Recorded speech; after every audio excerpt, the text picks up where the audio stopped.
여러분 안녕하십니까? 3월 17일 토요일 SBS 뉴스입니다. 어젯밤 한미 정상이 전화 통화를 하고 최근 한반도의 정세 변화에 대해 논의했습니다. 먼저 북핵 문제에 대해선 긴밀한 공조를 강조했지만 통상 문제를 놓고선 양쪽 모두 양보가 없는 모습이었습니다. 승무 기자입니다.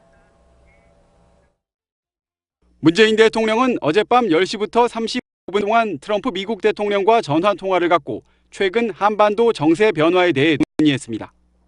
문 대통령은 먼저 우리 대표단의 중국과 러시아, 일본 방문 결과를 설명하고 해당 국가들이 북미 정상회담을 적극 지지하고 있다고 말했습니다. 한반도 비핵화는 한반도는 물론 세계 평화를 위해 결코 양보할 수 없는 가장 중요한 목표이자 과정이라고 강조했습니다.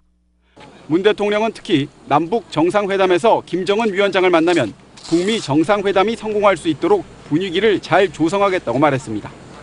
두 정상은 북한의 비핵화를 목표로 북한이 적극 행동에 나설 수 있도록 매 단계마다 긴밀한 공조를 지속해 나가기로 했습니다. 하지만 통상 문제에 대해선 양보 없는 신경전이 이어졌습니다. 문 대통령은 무역확장법 232조에 따른 25% 철강관세 부과 움직임과 관련해 한국에 대한 예외 적용을 우회적으로 촉구했습니다. 남북, 북미 정상회담을 앞두고 한미 공조가 얼마나 굳건한지 대외적으로 보여줘야 할 시점인 만큼 트럼프 대통령의 관심이 중요하다고 말했습니다. 반면 트럼프 대통령은 한미 FTA 협상이 진행 중인 상황에서 한국 대표단이 보다 융통성 있는 모습을 보여줄 수 있도록 문 대통령이 관심을 기울여달라며 우리 측에 양보를 요구했습니다. SBS 남승입니다. 평창 동계 패럴림픽 크로스컨트리 남자 7.5km에서 신희현이 마침내 정상에 우뚝 섰습니다. 한국 동계 패럴림픽 사상 첫 금메달의 쾌거를 이뤄냈습니다. 신희현은 조금 전 끝난 크로스컨트리 7.5km 좌식 경기에서 22분 28초 40에 가장 먼저 결승선을 통과한 뒤 주먹을 불끈 환호했습니다. 우리나라가 1992년 알베르빌 대회에 처음 출전한 이후 동계 패럴림픽에서 26년 만에 따낸 첫 금메달입니다. 지난 11일 크로스컨트리 15km에서 동메달을 기록했던 신희현은 자신의 6번째 종목이자 이번 대회 마지막 경기에서 한국 동계 패럴림픽의 수건을 이뤄냈습니다. 한편 조금 전 열린 평창 동계 패럴림픽 아이스하키에선 우리 대표팀이 이탈리아를 꺾고 동메달을 따냈습니다.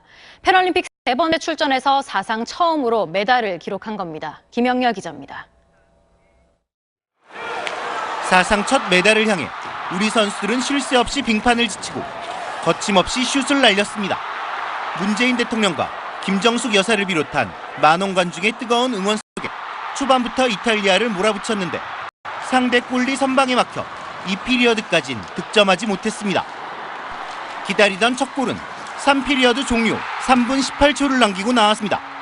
에이스 정승환이 빠르게 측면을 돌파한 뒤 자루잰 듯한 패스를 내줬고 장동신이 가볍게 마무리했습니다.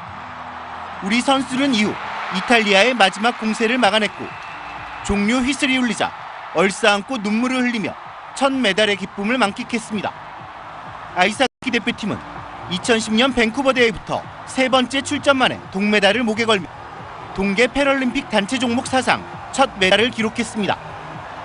휠체어 컬링 대표팀은 동메달 결정전에서 캐나다에 5대3으로 졌습니다. 대표팀은 3회 연속 우승에 빛나는 강호 캐나다에 초반부터 끌려가면서도 포기하지 않고 끈질기게 추격했지만 성공을 잡은 파랜드에 동점 또는 역전을 노리던 차재관의 마지막샷이 실패하며 4위로 대회를 마감했습니다. 8년 만에 메달 획득의 꿈은 접었지만 우리 대표팀은 이번 대회에서 세계적인 강호를 연파하고 예선을 1위로 통과하는 등 한국 휠체어 컬링의 힘을 전 세계에 과시했습니다. SBS 김영렬입니다. 자신의 극단 당원들에게 성폭행을 저지른 혐의를 받고 있는 연출가 이윤택 씨가 지금 이 시간 서울지방경찰청에서 소환 조사를 받고 있습니다.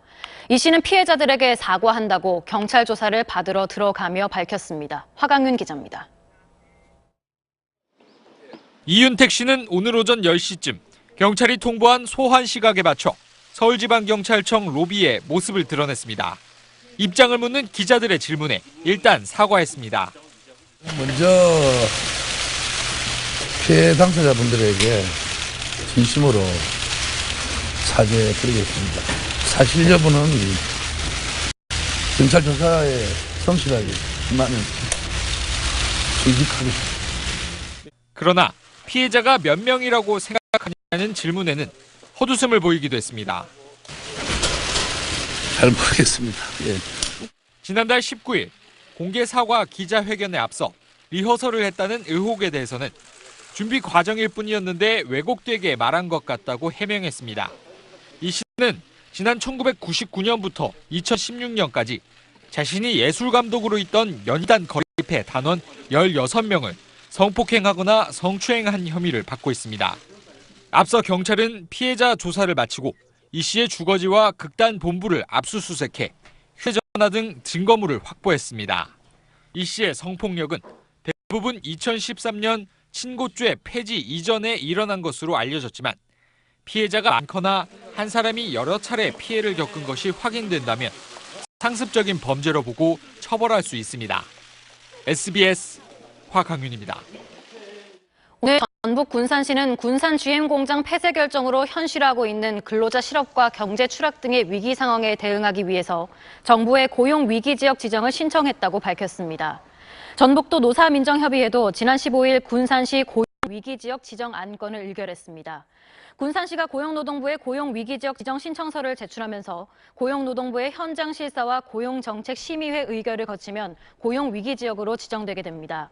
고용위기지역이란 고용사정이 급격히 악화한 지역에 정부가 고용유지 특별지원, 실업급여 특별연장, 실업자 종합지원 대책 수립 등의 특별재정 및 행정지원을 하는 제도입니다.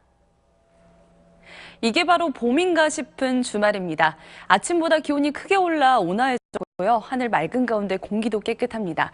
오늘 크게 나는 일교차만 조심하신다면 나들이 즐기기 종일 좋겠습니다. 하지만 내일은 오전 한때 중서부 지방을 중심으로 미세먼지 농도가 짙어지겠고요. 차차 흐려져 밤이면 서울을 포함한 서쪽 지방에 비가 시작되겠습니다. 이 비는 점차 전국으로 확대돼 모레 월요일까지 이어집니다. 예상되는 양이 제주에 최고 60mm, 남부에 10에서 40mm로 전망되고 있습니다. 날씨는 계속해서 온화하겠습니다. 서울 아침 기온 내일 5도에서 출발하면서 오늘보다 4도가량 높겠고요. 한낮에는 서울 11도, 대전 14도로 예년 수준이 예상됩니다. 돌아오는 수요일에는 또다시 전국에 비나 눈이 내리겠습니다. 날씨였습니다. 뉴스 마치겠습니다. 편안한 주말 보내시기 바랍니다.